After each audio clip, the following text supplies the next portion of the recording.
I don't know about that. Yeah, I've had some success against them over the years in Test cricket, and great to get a great start here. But yeah, don't know. Pat, just working with Nathan this innings last night and today, like just talk about, I suppose, how I guess fun it is to be able to work with someone who's got so much control. You can sort of discuss what kind of shot you're trying to get guys to play. Obviously, with Rapture, it was a case of working on it over a period of time. It's captain's dream, really. It's just, it's the real sense of calm out there when you know you've got someone that good on a wicket that's giving him a little bit of help. So yeah, it's fun, really. You can get creative with some of the field placements, knowing he's going to land it exactly where you want it to. So yeah, I thought he was brilliant over the last couple of days, bouncing through a few different plans, but just always felt like he was in control, and always felt like we had plan B, C, D that we could go to as well, but never really felt like we had to. So yeah, absolute dream. He's flagged that he wants to keep going all the way to 2027. How much easier does it make it for the team in terms of that control that he gives if he can keep on keeping on like that? Oh yeah, it's huge. I'd love for him to keep going until 2027. I think the only barrier really is his body. So if he looks after his body and make sure he's right for whatever it is, 10 Test matches a year, I'd absolutely love him if he's playing until 2027.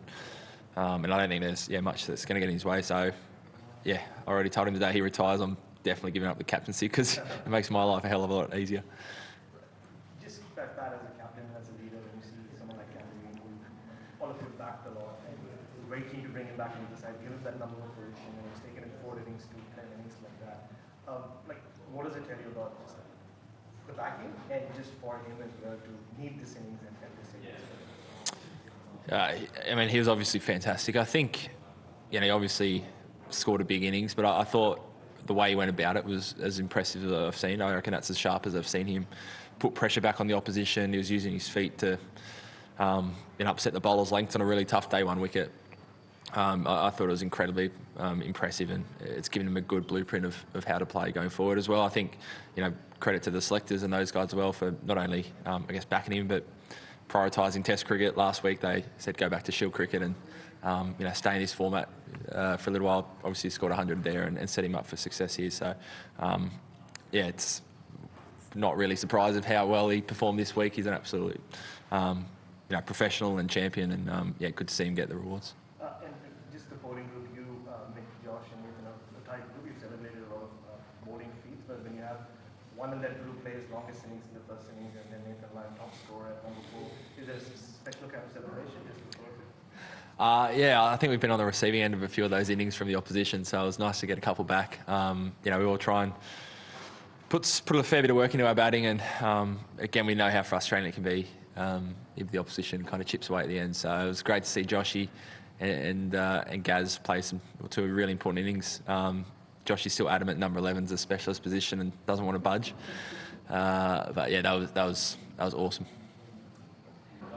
Nathan's got self-belief on any surface. Do you see any rise in him when he gets a little bit of bounce, gets a look at something like that? Do you see just a slight different edge to him? He's even keener to bowl. He's already, as soon as Starkey and Joshy bowled their first over at each end, he's coming up to me asking when he's coming on. So that's great. I love, I feel lucky that just about every bowler in our team's like that at the moment. Everyone's keen to be the match winner, and bit of spin, bit of bounce, and good luck at taking the ball out of Gaz's hand. And just on the batting, appreciate a very different surface. You see that by the tables, but there were some shots. I imagine some guys would rather have that. Is there any discussions about that post game, just being a little bit more ruthless in that 30 perhaps? Something that gets talked about? Yeah, I think so. There's been a few games over the last couple of years where we just, had the opposition right where we kind of want them, and probably just gave them half a look back into the game. So absolutely, I think it's something we can get better at.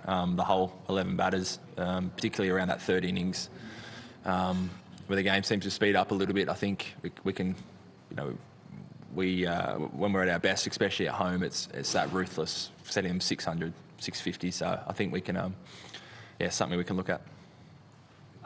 The 10th wicket partnership was pretty special, enjoyable to watch. Did you sense it had a bit of a demoralising effect? What do you think that does to him? I think it does. And again, I feel like we've been on the receiving end of that a couple of times, but ending day one where it felt like the game was in the balance, and then suddenly you're putting an extra couple of spells into the bowlers, you put another 100 on the board. It suddenly feels like you're starting your second innings well behind. So it's really crucial above just the runs you put on there. It's the whole, I think, psyche of feeling like you had a grasp on the first innings and it suddenly got away from you. And, not to be overly critical, but is Marnus under pressure in his place? I think it's 6 games in a row.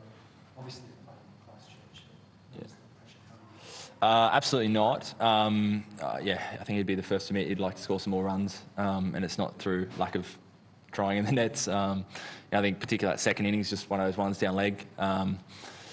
We're very clear that these 6 guys are the 6 best batters in Australia, and although at times might not have clicked all together at once, the story of our team has been someone's been able to stand up when they need to. So really, everyone's going well.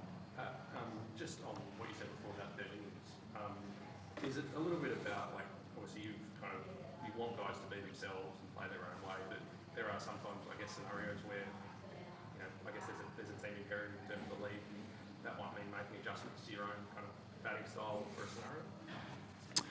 Yeah, I think playing your own way is taking in the information that you want to, that you need to take in, assessing the conditions, and then building your game plan around that. It's not this is how I'm going to play in all conditions. So I think just that, adapting, playing the rhythm of the game, making sure that we're always controlled. We want to rush the game, that's because we want to rush the game. The game's getting quick. If we need to suck it up for a little bit, absorb the pressure, you just got to do what needs to be done. So I think we can just manage those tempos a little bit better. And just in terms of Cam, Tim Southey was, he's read the rhythm of the game really well. Yeah, I thought he had really clear game plans. So he used his feet, was going to put pressure on the bowlers, but he picked his balls. He left well. He ducked when he needed to duck. And I thought he just played it beautifully, sucked up the pressure for 4 balls and then, across to Joshy for the last couple. So I thought it was a really smart way he went about it. And, scoreboard didn't stop either. So.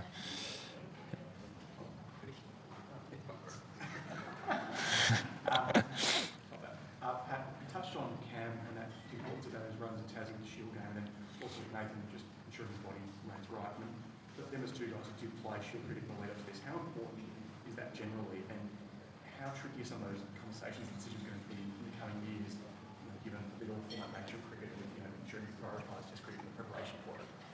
Yeah, it's not a new problem. Whatever you do, there's always a trade-off. So, Joshy, Stark and I haven't played much Shield cricket over the last 3 or 4 years, but we've played a lot of international cricket. For other guys, they've been able to prioritise some red ball cricket because they're not in the Aussie one-day setup. So it's always tough. You're always not everyone's always going to agree with how you do it, but I guess it's nothing new. Yeah. You thought that, I know you've had tour matches, for instance, for a long time, you see these guys perform well in that very recent red ball cricket. Does it give any sort of try to squeeze in a game here or there when you can? I think we're always balancing the short term and the long term. So whilst a tour match might set you up for that next game, we're already playing 100 days of the year, 120 days of the year. So again, like anything, there's always a trade-off. So I think lead up to, say, World Cup or your big Test match series, is obviously that's where you're putting absolutely everything to it. But there's some times where you do need to give some other guys a go, or maybe go into a series a little bit underdone. But we think over, if you zoom out over the space of 12, 24 months, it's setting the team up as best as you can.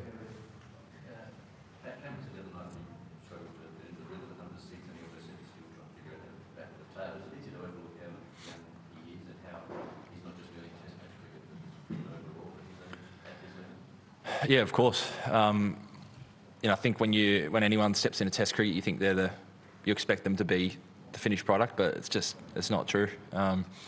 Jump from state cricket to here is big, but especially when you're young, you're learning your craft in front of big crowds, cameras, a lot of scrutiny. So it's not easy. As best as we can try and fast track guys when they come in here and set them up. But I think he's shown himself to be a pretty quick learner in whatever he's done over the years. But absolutely, you're still learning when you step up here, and he's early 20s.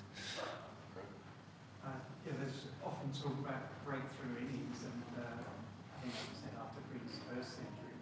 For this one now, after he's been with the team for a while, how important have innings do you think that was for? I think really important. Obviously batting four, it's a little bit different. But as I said, I think the tempo of the innings was what stood out to me. Putting that pressure right back onto the bowlers on a really tough wicket.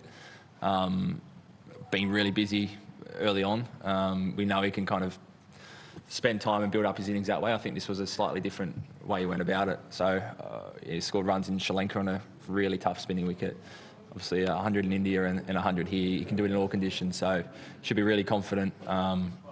If he's ever in a rut, which I'm sure every batter goes through, and he might one day, you can always look back at this innings and get him back on where he needs to be, because it's a good template.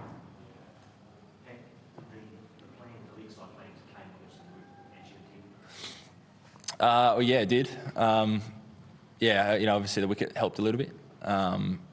But it's pretty tough to face, even when Glenn was bowling it yesterday. There's a lot of spin and bounce from a full length, so it's always pretty tough to kind of get your gloves and inside edge out of the way when it's like that. Yeah, potentially. Same conditions, then absolutely. He's a class player, Kane, so he's seen it all before, so we might need to throw a few different things at him. Just on Nathan Lyon, he said that it was your call to start him from this end today, and I think he walked over. Was it just the wind, or what was the rationale for that? Yeah, just the wind. So just wanted to see Starkey could swing a couple with the wind. Kind of switched around from yesterday, but knowing that we could always just switch back to it pretty quickly. So pretty much went as we thought it might. Straight back down to the other end. Tim said that Willow was going to be assessed after his hamstring issue yesterday. He's sort of half left the door ajar for Neil Wagner to come back. How would you feel about that? And if you were them, would you do it? World's shortest retirement. Why not? If he's your next best bowler that you think is going to perform, then go for it. So, we've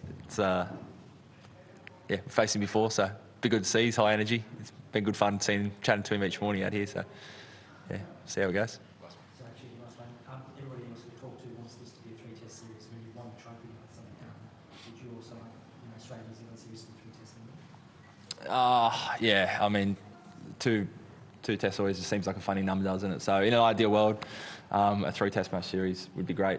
Obviously, there's lots of cricket around the world, so it always seems hard to fit in. But as a test lover, 3 match would be awesome.